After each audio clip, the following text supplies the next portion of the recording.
તમામ પરિવારના સભ્યો મળી લે છેલ્લે દીકરીનો બાપ જેથી મળવા જાય તેથી ધરતીને પૂછી પૂછી ડગલા ભરતો હોય, જાવ ન જાવ શું કરું. અને ગાડામાં હળી કાઢી દીકરી જેથી બાપની ડોકે જેથી આકડિયા ભીડી જાય ત્યારે આજુબાજુની બાયુ બાપુ એનો હાથ મુકાવતી, બેટા મૂકી દે બેટા, હવે બસ હવે નો રોવાય.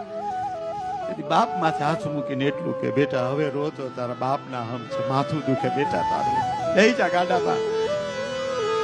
લઈ જાઓ મારો બાપ. અને જ્યારે એમ કહેવાય કે પછી એની બેનપણીઓ ને એની આજુબાજુની બાયુ દીકરીનો હાથ મુકાવે પડી બાપના ગાલે બાપુ આમ જ્યાં લીટા પડતા જાય ને અને ગાડું હાલતું થાય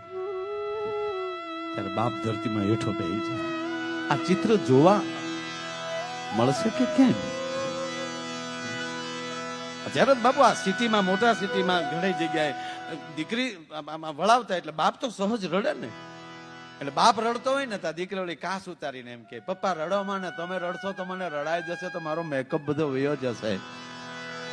અરે તારા મેકઅપ ને દીહવાળી હે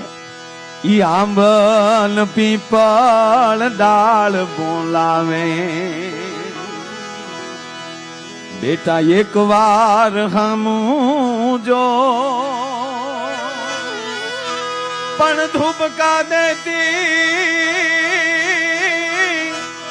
હેજ જે ધરામાં ધૂપકા દેતી એજી ધૂપકા દેતી એજ જે ધરામાં એ આજવારો અણહરો કાળજા ફેરો કાટકો મારો ગાંઠથી ચૂટી ગયો